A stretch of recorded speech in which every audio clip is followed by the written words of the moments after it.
Bonjour, bienvenue sur ma chaîne. Aujourd'hui, j'ai le goût de vous faire un petit survol de tout mon processus pour rédiger des articles scientifiques. Donc, je ferai peut-être d'autres vidéos plus détaillées sur chaque partie du processus. Aujourd'hui, on regarde l'ensemble de l'idée jusqu'à l'article terminé et on l'espère publié. J'espère que ça vous sera utile. Personnellement, je pense que c'est une des compétences les plus importantes quand on veut avoir une carrière académique et pourtant, au doctorat, à la maîtrise, on nous apprend très peu comment écrire des articles scientifiques. J'ai eu la chance, d'assister à une formation qui était très utile, hem, dans ma première année de doctorat et qui m'a aidée, mais à part ça, souvent, je trouve que les universités nous laissent un peu à nous-mêmes et parfois les superviseurs, superviseuses n'ont pas non plus nécessairement les trucs pour nous outiller. Donc, c'est parti en espérant que ça vous soit utile. Je vais, vous amener dans mon système sur mon ordinateur. Donc, on va se promener, dans mon Roam, mon Zotero et mon Notion. J'ai déjà fait une autre vidéo qui explique comment j'utilise ces différents systèmes. C'est parti. Donc, commençons, ici. On est, dans mon Roam du jour et donc pour parler du processus complet pour la rédaction d'articles. La première question à se poser, ça va être évidemment qu'est-ce qu'on écrit, comme article? Encore une fois, ici, j'ai le goût de faire une vidéo plus approfondie sur comment écrire son premier article, mais en général, l'idée et ce que je vous conseille et ce que j'essaie de faire, c'est de prendre un article qui vise un argument. Donc tout l'article est autour d'un seul argument et qu'on va développer peut-être en 3 points ou en 5 points. Donc plutôt que de faire un article sur un sujet, pensez à faire un article sur un argument. Ça va faire des articles qui se tiennent mieux et souvent on a tendance à vouloir tout mettre ce qu'on sait et ce qu'on a à dire sur notre sujet dans un article, mais l'article va être beaucoup plus facile à lire et à citer si c'est plutôt un article qui argumente une chose. Donc, par exemple, un article qui argumente que la réforme proposée par le gouvernement sur tel point est sexiste. Bon, ça c'est un exemple d'un des articles que j'ai écrit. L'autre stratégie, si vous n'avez pas vraiment un argument à avancer, c'est un article que je pourrais appeler exploratoire, mais c'est où vous faites de la recherche dans un corpus particulier et vous voyez quel thème émerge. Donc, ça va être très différent dans certaines disciplines qui sont plus axées sur les entrevues, et cetera. Moi, je suis en droit, donc tout est à adapter à votre propre, domaine. Mais pour ma part, par exemple, j'ai déjà fait des articles où je dis: «Je vais étudier 40 cas ou 50 cas ou 100 cas sur tel sujet qui répond à tel ou tel critère et on va voir c'est quoi qui en ressort». Mais là, c'est plus facile pour commencer parce que vous pouvez faire de la recherche empirique ou de la recherche parmi des cas que personne d'autre a fait. Donc, ça va être plus facile d'apporter une contribution originale que si vous dites, je vais faire un argument sur la violence conjugale. Il y a déjà beaucoup de gens qui font ça. Mais ce qui est difficile, c'est que ça peut donner des articles qui vont un peu dans tous les sens, qui n'ont pas un fil conducteur. Donc, si vous y allez pour quelque chose comme ça, n'oubliez pas l'importance d'avoir un argument. Et lorsque tout ce que vous avez lu ou les entrevues que vous avez faites ne rentrent pas parfaitement dans un argument clair avec un fil conducteur, moi, ce que j'aime bien faire, c'est 5 thèmes. Donc, j'ai étudié la littérature sur la théorie de l'aliénation parentale. J'ai lu 60 cas au Québec. Voilà 5 thèmes qui émergent. Bam, bam, bam, bam, bam. Et ça fait quand même un article qui se lit bien et qui n'est pas juste un cheminement un peu hasardeux à travers du contenu. Donc, encore une fois, on voit tout de façon très superficielle. Euh, on pourra approfondir différents points, mais donc on choisit ce qu'on veut écrire. C'est la première étape. Peut-être une évidence, euh, mais c'est quand même important parce que c'est pas juste un article sur ma thèse. L'article, c'est pas la thèse. Il faut un article, même s'il est tiré de ce que vous faites avec votre thèse, c'est beaucoup plus restreint. Ça va être un argument, un sujet. Et le plus difficile d'en décrire un article scientifique, à mon avis, bon, c'est peut-être une exagération, mais c'est assez difficile de faire rentrer les articles dans l'espace alloué. Donc, il faut penser dès le début, c'est quoi mon point, c'est quoi ma contribution avec cet article. Et tout au long du processus, on veut essayer de penser, c'est quoi ma contribution. C'est ça qui va nous aider à structurer l'article, à choisir le titre, etc. Une fois qu'on a choisi le thème, il faut choisir un journal. Là, beaucoup de gens, et c'est ce que je faisais aussi avant, et je fais parfois, c'est juste de ce que donc beaucoup de gens font, c'est d'écrire un article et ensuite de choisir un journal. C'est sûr que si vous utilisez un logiciel qui fait vos notes de bas de page et vos citations pour vous, vous pouvez changer d'idée pour l'article par la suite et vous n'aurez pas à refaire manuellement toutes les citations. Et probablement aussi que dans votre discipline, les normes d'un journal à un autre peuvent se ressembler. Donc, par exemple, en droit, les articles vont être entre peut-être 8 000 et 12 000 mots pour la plupart des journaux. Donc, je peux écrire un article et choisir un journal plus tard. J'ajuste les détails.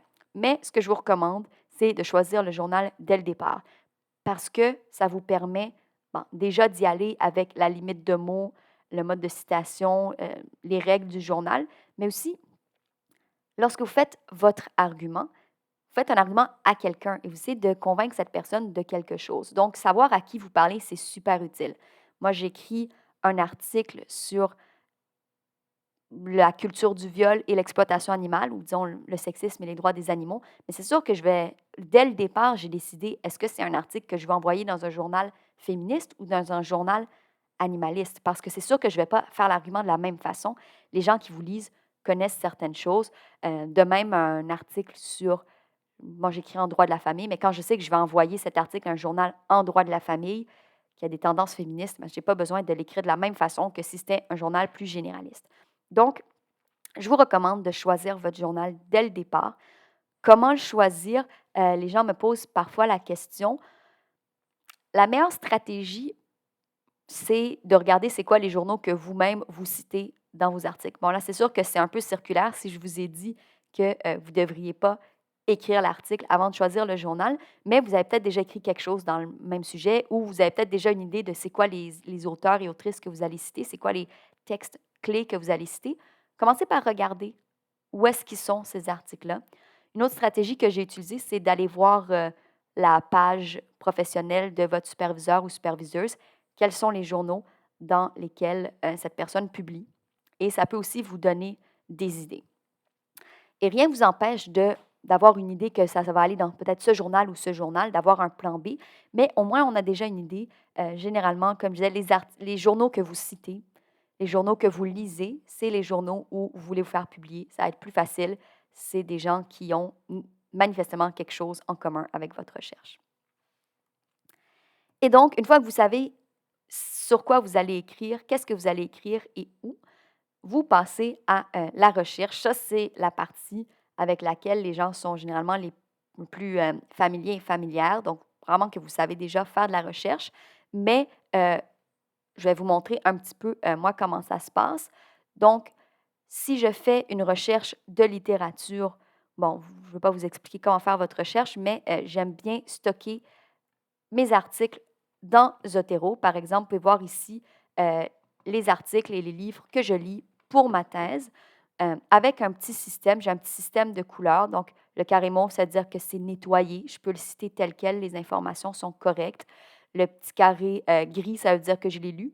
Donc, parfois, je mets quelque chose ici et dans mon Zotero, mais je ne l'ai pas lu. Donc, soit pour me dire que ce n'est pas important ou pour me dire qu'il faut que je lise plus tard. Le petit carré rose, ça veut dire que c'est dans Rome, etc. Donc, Zotero permet jusqu'à 9 tags comme ça de couleurs. Donc, vous pouvez avoir votre recherche bien organisée. Et j'ai également, en ce moment, je suis en train d'écrire un article qui est basé sur la jurisprudence sur des cas de rough sex defense, c'est-à-dire des cas d'agression sexuelle où l'accusé dit c'était pas une agression sexuelle, c'était du BDSM consensuel. Donc, et là, je suis en train de me demander si YouTube va bloquer ma vidéo à cause de ce mot. Mais donc, j'ai ici les cas que j'ai lus et que je veux citer, et avec mon petit code couleur, est-ce que je les ai déjà lus? Est-ce que je les ai déjà mis dans mon Rome? Est-ce que j'ai décidé de les exclure? Donc, ici, je suis bien organisée dans un dossier qui s'appelle Rough Sex Jurisprudence. Je me suis aussi servi de mon Notion et je vais vous montrer rapidement parce que ça peut être utile pour d'autres personnes qui font de la recherche. Donc, ici, dans Notion, j'ai ma page avec tous les cas que je lis et qui me permettent de les classer. Donc, ici, je les ai classés selon le type de cas. Toutes mes affaires sont dans un bilinguisme un peu douteux, mais donc, est-ce que c'est un procès? Est-ce que l'accusé est acquitté ou condamné? Est-ce que l'accusé est un homme ou une femme, etc. Et je peux également voir quels sont les cas que j'ai exclus, quels sont les cas spécifiquement d'admissibilité. Bon, vous pouvez après ça utiliser Notion. C'est quand même assez pratique pour la recherche. Je n'ai pas vu beaucoup de vidéos là-dessus, donc je fais une petite parenthèse pour vous montrer un peu ma recherche. Mais l'essentiel de ma rédaction va se passer dans Rome. Donc, ce que je fais, c'est que j'exporte mes choses de Zotero à Rome. Donc, je prends ce sur quoi je travaille. Généralement, je vais filtrer, je vais mettre seulement les choses qui sont lues, par exemple, et je vais utiliser le petit bouton Export Items to Rome et je vais l'enregistrer sur mon ordinateur quelque part et ensuite, je vais pouvoir l'importer dans Rome Research avec toutes les informations pertinentes. Donc, si je vous montre, par exemple, pour cet article que je vais utiliser comme exemple, j'ai tout mis dans le dossier Rough Sex Jurisprudence. Ça veut dire que quand je vais dans mon Rome sur la page Rough Sex Jurisprudence, tous les cas, ils sont déjà dans cette page et linkés à cette page qui s'appelle Rough Sex Jurisprudence. Donc là, ici, voilà tous les cas que j'ai recherchés de mon Zotero. Et je vais, un après l'autre, aller les lire, mettre des petits commentaires, intégrer, donc si ça me fait penser à tel article, etc., intégrer l'article dans mon plan dont je vais vous parler dans une seconde. Et lorsque j'ai terminé avec, je vais mettre un petit hashtag traité qui va me permettre ici de demander à Rome de me montrer tous les cas qui n'ont pas encore été traités. Et donc, ça me montre combien de cas il me reste à lire. Et à mesure que je lis mes cas, supposons que je lis mes cas ici à droite, je vais construire mon article sur une page différente. Jusque-là, j'espère que tout le monde me suit. Donc, le processus est le suivant. Donc, je lis les choses, les notes que j'ai prises de Zotero. Et lorsque ça va être pertinent pour quelque chose, je vais mettre un exemple ici, je vais le glisser dans mon plan. Et donc, je vais avoir un certain nombre de citations dans mon plan et que je peux organiser. Donc, à mesure que je lis ici, c'est des jugements, mais ça pourrait être des articles. Donc, à mesure que je lis mon corpus, j'identifie des thèmes et à mesure que je trouve des exemples de mes thèmes, je glisse la citation, l'extrait, le paragraphe et en appuyant sur CTRL, en glissant l'extrait, je pourrai toujours retourner à la source de cette citation et donc je ne vais pas me perdre, je sais toujours de quel cas vient cette citation. Donc, par exemple, j'écris ici, j'ai mes 3 thèmes, peut-être que j'en ai une dizaine de thèmes et je vais mettre des commentaires, par exemple, ça, moi je mets toujours les commentaires en jaune, donc il faut que je critique ça. Et donc, à force de mettre une succession de citations, on pourrait dire une succession de citations, ce n'est pas un article, mais ça se dessine en plan d'article et c'est ça qui va me permettre de construire donc l'article sur la base de ce plan. Donc, en glissant les éléments. Donc, je vous montre ici un exemple sur mon article, mais il faut savoir que mon article, je suis déjà en train de le rédiger. Donc, il y a des bouts qui sont encore en plan et il y a des bouts qui sont rédigés parce que l'article est dû dans 10 jours. Mais donc, vous voyez, à chaque fois que ici, je me suis mis des petites réflexions, comment je vais l'organiser, quels sont les thèmes possibles, la méthodologie. Ici, des fois, je mets quelque chose, par exemple, ça, c'est un cas très intéressant, je ne sais pas où il va. Donc, je me mets une note, m'assurer d'utiliser ça quelque part. Et donc, je mets des petits thèmes, des idées que j'ai. Comment ça influence le consentement, la mens rea, les mythes, etc. Donc, par exemple, ici, ça, c'est les bouts où vous voyez des nombres de mots, parce que je suis déjà en train de les écrire. Vous verrez en faisant le compte que mon article est beaucoup trop long. Mais donc, ici, j'ai dit, je vais peut-être vouloir écrire quelque chose sur les mythes et stéréotypes. Et donc, j'ai glissé des citations de ce cas, parce que j'ai trouvé ça intéressant. Ici, je dis, bon, il y a des mythes sur la violence conjugale, par exemple. Ici, j'ai glissé d'autres extraits. Et je fais ça pour tous mes thèmes. Et ici, je les ai classés par cas pour que ce soit plus clair. Mais comme de toute façon, je peux toujours retrouver la source de cette citation, ce n'est pas nécessaire. C'est juste parce que je vais vouloir raconter des cas. Donc, ici, des idées pour différents thèmes. La mens rea, ici, des idées que je veux mettre. Et une fois que j'arrive pour écrire mon article, j'ai déjà toute cette base et je n'aurai plus besoin de ma banque de cas. J'aurai uniquement besoin de ce plan. Et c'est là que j'arrive à mon premier draft. Le mot d'ordre est, pardonnez la vulgarité, mais c'est d'écrire de la merde. Parce que pour la plupart des gens, la chose la plus difficile dans écrire un article, c'est de bien écrire ce premier jet. Les gens ont le syndrome de la page blanche. Donc, on se dit, au début, on écrit de la merde. Il n'y a personne d'autre qui va le lire. C'est juste pour coucher les idées sur le papier. Et pour ça, moi, je propose de vraiment miser sur une routine. Donc, moi, je sais que mes bons moments pour écrire, c'est le matin dès que je me réveille. Donc, c'est sûr que dès que je me réveille, vers 10 heures, jugez-moi pas, de 10 heures à 10h30, je suis dans mon room et j'écris tout, sans vraiment réfléchir. Je fais juste écrire le plus vite possible jusqu'à ce que j'ai un draft. Et de même, le reste de la journée, en sachant quand est-ce que c'est des bonnes heures pour moi pour écrire. Vous pouvez vous dire, miser sur un output, donc vous dire tous les jours, je vais écrire 1000 mots, mais ça peut être décourageant, donc vous pouvez sinon miser plutôt sur un input. Tous les jours, j'écris une demi-heure ou 1 heure. Honnêtement, il y a sûrement des gens qui diraient tous les jours, j'écris 6 heures, mais moi, je ne suis pas capable d'écrire plus qu'1 heure ou peut-être 1 heure et demie par jour, et ça, c'est quand j'ai toute la journée de libre. Donc, je me dis, j'écris au moins 30 minutes, peut-être 1 heure tous les jours, et j'avance cet article. Et comment je l'avance? Bon, ben, j'ai déjà mon petit plan, qui n'est pas vraiment un plan pour le moment, c'est juste des thèmes possibles.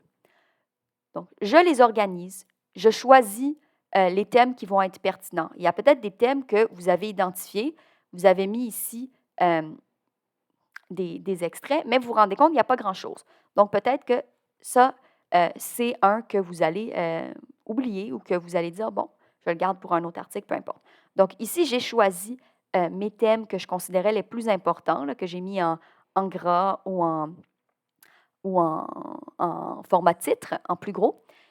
Et c'est à l'intérieur de ces thèmes-là, que je peux aussi mettre dans l'ordre dans lequel j'aimerais les écrire, que je vais aller rédiger. Donc, vous voyez ici, j'ai pris mes citations et autour de mes citations, j'écris. Donc, mais vraiment très simple, là. Bon, j'écris thème, thème, thème, voilà un exemple, voilà une citation, je ne suis pas d'accord parce que j'écris de façon très simple et à mesure que je passe à travers mes citations, ben, je les supprime si elles ne sont pas utiles ou je les intègre à mon texte. Et comme ça, je me ramasse avec un texte suivi qui est très mal écrit et qui est peut-être pas à la bonne longueur et peut-être désorganisé, mais au moins, j'ai des choses décrites. Donc, pour cet article en particulier, je n'ai pas tout rédigé parce que je me suis rendu compte assez vite que c'était beaucoup trop long. Donc, j'ai rédigé seulement 3 ou 4 de mes thèmes en me disant le reste est là, pourra servir à un autre article et je verrai si j'en ai besoin. Après le premier draft, là, généralement, c'est là que je passe dans Word parce que Rome Research, c'est génial pour faire des plans. On peut facilement bouger les choses, mais pour la rédaction, moi, je trouve que ça ne donne pas une bonne expérience de rédaction. On peut vraiment mettre des notes de bas de page. Moi, je travaille beaucoup avec des commentaires aussi sur Word. J'ai coupé ceci, revenir ici, peut-être ajouter telle affaire. Donc, généralement, une fois que j'ai à peu près un texte suivi, je vais tout simplement copier le texte.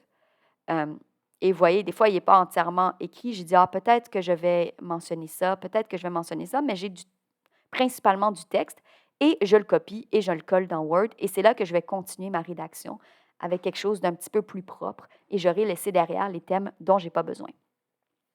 Il existe des extensions, je l'ai même installé pour exporter de Rome à Word. Moi, je l'ai essayé, ça n'a pas marché pour moi, peut-être parce que j'avais des choses écrites en français, les accents ont un peu capoté. Donc, moi, je fais tout simplement du copier-coller et j'aime ça avoir mon document de rédaction où il n'y a pas trop d'affaires. Donc, je fais un bout à la fois. Donc, quand je vais commencer à retravailler mon texte, bien, quand je retravaille la première section, je la copie dans Word, je la range et ainsi de suite. On est donc à la révision où on vise à écrire quelque chose de lisible. Donc, on n'est plus dans juste écrire de la merde et on essaie de... C'est pas quelque chose de très travaillé, mais c'est quelque chose qu'une autre personne pourrait lire et comprendre et qui se suit. Donc, c'est là où on va se concentrer à écrire quelque chose pour le lecteur ou la lectrice. Donc, j'écris pas ce que j'ai envie d'écrire, j'écris qu'est-ce qui serait utile à la personne qui me lit. Ça, c'est une philosophie que je trouve très importante, de se centrer sur les besoins du lecteur ou de la lectrice. Et vous savez un peu c'est qui parce que vous avez déjà choisi votre journal. Vous voulez aussi que votre votre article soit argument-driven, c'est-à-dire qu'il y a un argument central et ça qui tire l'article. Donc, maintenant que vous avez tout fait votre plan et que vous avez déjà rédigé un peu n'importe comment, juste en allant à travers vos notes, il y a quelque chose qui émerge de ça. Vous voyez, ah, ben, je réalise que moi, je pensais faire tel argument, mais ça ne ressort pas vraiment, je n'ai pas beaucoup d'exemples, tel argument est plus important. Donc, c'est là que vous réaffirmez votre argument et vous allez réécrire l'article d'une façon qui sert l'argument et non plus seulement regarder un exemple, un cas, une entrevue. Donc, mais vraiment, quel est l'argument que je veux faire et quels exemples servent l'argument, les autres, on les enlève. Pas dans le sens qu'on cache les choses qui ne sont pas favorables, mais dans le sens on explique avec ce qui est nécessaire pour comprendre l'argument. Et s'il vous plaît, vendre le punch. Il faut dire dès le début, ça c'est l'argument que je vais faire, ça c'est mon point, et ne pas penser qu'un article académique, c'est un article de suspense. Il faut se rappeler que la plupart, j'étais un peu flabbergastée par ça, mais la majorité des gens lisent les articles sur un téléphone. C'est en tout petit, on le lit rapidement. La section la plus lue de votre article, c'est le titre, ensuite c'est le résumé et ensuite c'est l'introduction. La plupart des gens ne vont pas le lire au complet. Donc, vous voulez que votre argument soit très clair dès le début et non pas construire un château et à la fin mettre la touche finale et qu'on comprenne l'argument. Et comme je l'ai déjà dit plus tôt, c'est à cette étape-ci que vous allez réorganiser votre texte, bien entendu, peut-être couper des sections, décider dans quel ordre vous présentez vos arguments, etc. Je passerai ensuite à une deuxième révision où là, j'ai quelque chose qui est lisible, j'ai quelque chose qui se tient comme texte. J'ai mon argument. On n'a pas encore écrit l'introduction et la conclusion. Et là, je vais le relire. Et maintenant, j'ai un texte vraiment plus suivi qui se lit bien. Et donc, en le relisant, je vais viser la concision. Un article drafté, c'est presque toujours trop long. Donc, je coupe. Je vais aussi m'intéresser aux contraintes du journal. C'est là que je commence à me poser la question, les notes de bas de page, la mise en page, mais sachant que je vais encore revenir à l'article. Donc, c'est principalement, est-ce que l'argument se tient? Est-ce que c'est concis? Est-ce que c'est bien organisé? Et à cette étape, encore une fois, je vais peut-être déplacer des choses. Je recommande aussi de couper dans le background. Donc, des fois, on fait ce qu'on appelle du throat clearing avant de commencer à parler. Et ça, on veut le couper. Dans le fond, si vous avez fait une longue introduction qui raconte c'est quoi, bon, par exemple, si je vais parler de preuves du passé sexuel.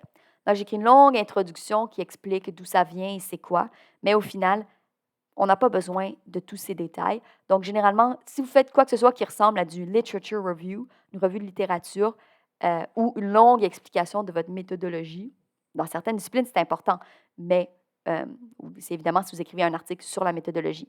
Mais dans mon cas, c'est toujours là que je coupe. Je vais aller très simplement. Les gens, ça ne les intéresse pas tant que ça. Les gens veulent lire votre argument de votre article et non pas toute la conversation qu'il y a derrière. Donc, une fois que vous avez écrit l'article et vous connaissez votre domaine, ça va être plus facile d'écrire, d'aller directement. Ça, c'est le débat principal. Ça, c'est mon argument. Ça, c'est comment je compte le faire. Et donc, couper dans ce qui est superflu, tout ce qui est aussi des parenthèses. C'était trop intéressant. Donc, c'est trop intéressant pour ne pas le mettre, fait que vous le mettez, mais ce n'est pas vraiment pertinent. Ça, vous le mettez dans une note de bas de page. Et là, après ça, on le coupe, quitte à le garder de côté pour un autre article. Donc, c'est ici qu'on va vraiment trimer, en quelque sorte, l'argument. C'est seulement à ce moment-là que j'écrirai l'introduction et la conclusion parce que l'introduction et la conclusion doivent, dans un cas, annoncer et dans l'autre cas, boucler l'argument. Donc, avant ça, vous ne savez pas vraiment quel va être le propre de votre article, le propos, l'argument principal. Donc, je trouve ça mieux d'attendre. Sinon, pour plusieurs raisons, comme je dis, attendre de savoir exactement c'est quoi votre argument et dans quel ordre, etc. Et aussi parce que l'introduction, ça peut être intimidant quand on commence au début. Donc, commencez pas au début de l'article, c'est moins intimidant pour certaines personnes. Et vous voulez vraiment faire une introduction qui sert l'article et qui n'est pas seulement du throat clearing, donc qui va vraiment aller droit au but. Après ça, moi, normalement, je fais une troisième révision et après, ça va, mais ça dépend. Vous pouvez faire le nombre de révisions nécessaires et c'est peut-être à ce moment-là aussi que vous pouvez l'envoyer à des gens pour avoir des commentaires. Moi, je fais rarement ça, mais vous pouvez l'envoyer soit à votre superviseur, superviseuse ou des collègues et avoir des commentaires. Laissez reposer un peu le texte si vous n'êtes pas trop dernière minute avec une deadline. Et ensuite, une révision finale où là, je vais être plus dans le peaufinage, les notes de bas de page, la limite de mots, peaufiner la langue, la mise en page et je vais m'assurer que tout se tienne. Pour, au niveau de la langue, il y a quelques trucs qui peuvent être quand même intéressants. Je pense que je vais faire une vidéo séparée sur ces choses-là, mais vous pouvez consulter une ressource qui s'appelle The Writer's Diet et qui va vous aider à trimer un peu votre texte s'il est en anglais et qui donne des trucs quand même utiles. En résumé, il s'agit de couper généralement les mots zombies. Donc ça, c'est des mots abstraits qui ne veulent pas dire grand-chose, comme la notion. Et c'est souvent des mots en ion. Donc, vous essayez de couper les mots en ion. Vous essayez d'avoir des phrases plus directes, plus courtes. Si vous n'écrivez pas dans votre première langue, je recommande des phrases courtes et directes. Si vous écrivez en anglais aussi, généralement, c'est une langue qui se prête plus aux phrases courtes par rapport au français, par exemple. Et vous allez chercher à ce que vos paragraphes aient une idée claire. Vous allez chercher à ce que vous n'utilisez pas toujours les mêmes mots qui se répètent, etc. Donc, des petits trucs d'édition sur lesquels je reviendrai sans doute, mais qui, en gros, rappelez-vous que, en tout cas, si c'est votre philosophie, moi, c'est ma philosophie, je veux que le texte soit facile et agréable à lire. Je veux pas que ce soit un texte qui donne mal à la tête. Donc, tout ce qui est compliqué pour rien, on le modifie. Et c'est là justement qu'on va enlever les gros mots en ion, le jargon qui n'est pas nécessaire, les acronymes. Je suis vraiment contre les acronymes. Et on va juste s'assurer que le texte soit agréable à lire. On a presque fini notre article. On va ensuite rendre l'article beaucoup plus citable et trouvable. Donc, si vous écrivez un article, généralement, c'est parce que vous voulez qu'il soit lu par des gens. Vous ne voulez pas juste l'écrire comme ça. Donc, généralement, à ce moment-là, on est rendu à tanner de l'article. On veut juste l'envoyer, mais cette dernière étape est vraiment importante. Vous allez considérer c'est quoi les mots-clés de votre article. Bon, dans mon cas, droit, agression sexuelle, égalité de genre, mythe, bon, peu importe selon ce sur quoi vous travaillez. Prenez un moment pour y réfléchir, faites une liste de mots-clés. Choisissez votre titre, ça c'est comme l'introduction, ça vient à la fin. Le titre, vous voulez, dans le fond, que votre titre contienne vos mots-clés. Encore une fois, j'ai toute une stratégie pour choisir le titre. Je vous fais un résumé, parce que je sens que cette vidéo est déjà un peu longue. Le titre, ce qui est bien, je trouve, c'est un titre en deux parties. Une première partie qui pique un peu l'intérêt, qui est des fois un jeu de mots ou quelque chose comme ça, et une deuxième partie qui est très descriptive. Le plus important, c'est que votre titre, on comprenne de quoi traite l'article. Les titres avec une question, un point d'interrogation, vont aussi être plus lus. Donc, cherchez à mettre, bon, par exemple, je ne sais pas, vous pourriez faire retour vers le futur, comment la robotique va, peu importe. Donc, vous avez un petit titre qui est une question, qui est un jeu de mots ou une référence culturelle, chose comme ça, et ensuite un autre qui est très descriptif, donc qui vous explique précisément de quoi traite l'article.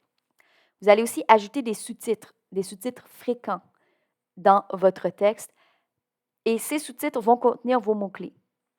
Par exemple, si j'écris un article sur la culture du viol dans le langage juridique, c'est co-rédigé, et je ne vais pas juste écrire la normalisation comme sous-titre. Je vais écrire la normalisation des agressions sexuelles dans les textes juridiques, même si c'est évident, parce que les sous-titres, dans le fond, Google va leur donner énormément de poids dans la recherche. Donc, vous voulez que vos mots-clés, les mots importants, votre discipline, votre sujet, se retrouvent dans les sous-titres. Dans le fond, essayez de caser tous vos mots-clés dans vos sous-titres, ainsi que dans votre introduction et dans votre résumé ou abstract. Donc, c'est la même chose pour l'introduction. On essaie de le rendre le plus clair possible. Il faut que ça pique l'intérêt et que ça invite les gens à lire l'article. Et encore une fois, c'est une des parties les plus lues de votre article. Donc, les mots-clés sont là, l'argument est là. On ne garde pas l'argument caché. On met très clairement la contribution de cet article. Je vais argumenter que. Je réponds à ce débat en disant que. Et à la toute fin, l'abstract, le résumé, selon les normes de la revue, mais encore une fois, le plus clair possible, le plus simple possible et avec les mots-clés. Il faut savoir que le public qui lit votre titre et votre introduction et votre résumé est plus large que le public qui lit votre article. Donc, le résumé et l'introduction et le titre doivent être simples. Il faut qu'ils soient accessibles à n'importe qui est vaguement dans votre discipline. Par exemple, moi, je suis en droit, mon article est accessible à n'importe qui s'intéresse au droit criminel, par exemple, et des agressions sexuelles. Mon introduction, il faut que ce soit accessible à n'importe qui est au bac en droit. Et mon titre, il faut que ce soit accessible à peu près n'importe qui. Parce que, justement, pour essayer de rejoindre un public plus large et les gens qui ne sont pas dans votre discipline vont peut-être quand même vouloir juste voir c'est quoi l'argument. Moi, je cite souvent des articles qui ne sont pas dans ma discipline, donc je lis beaucoup de résumés pour voir est-ce qu'il y a un de ces articles dans une discipline adjacente qui peut me servir. Et on soumet l'article. Honnêtement, quand on soumet l'article, le processus est vraiment loin d'être terminé, mais on va s'arrêter là pour aujourd'hui.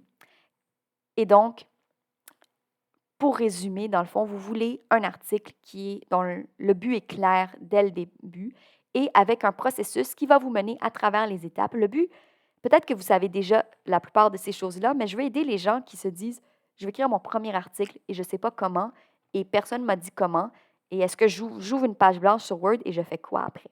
Donc, mon but, c'était un peu de vous montrer mon processus, surtout voir un peu avec Rome Research ou peu importe le logiciel que vous utilisez, en espérant que vous utilisez des logiciels. Si vous utilisez des papiers partout sur votre bureau, je n'ai pas de truc pour vous, je ne connais pas cette méthode. Mais peu importe le logiciel que vous utilisez, le but, c'est d'avoir un système, une méthode qui va minimiser le risque de procrastiner et d'avoir ce syndrome de la page blanche parce que vous faites une petite étape à la fois. Vous n'êtes pas en train de vous dire, j'ai tout lu la littérature et là, il faut que j'écrive un article. Il y a trop d'étapes cognitives entre ces deux choses. Donc, on fait ça progressivement. J'ai lu la littérature, j'ai identifié des passages pertinents, j'ai ordonné les passages pertinents, j'ai fait un plan, j'ai fait un draft merdique et ensuite, j'écris vraiment un article. Sinon, ça va être trop difficile et si vous procrastinez sur l'écriture de votre article ou si ça vous prend vraiment, c'est vraiment difficile de vous y mettre et d'écrire l'article, probablement que vous êtes en train d'essayer de faire quelque chose de trop gros. Et je trouve que diviser en petites étapes et penser qu'on écrit par couche, ça va vraiment faciliter le processus.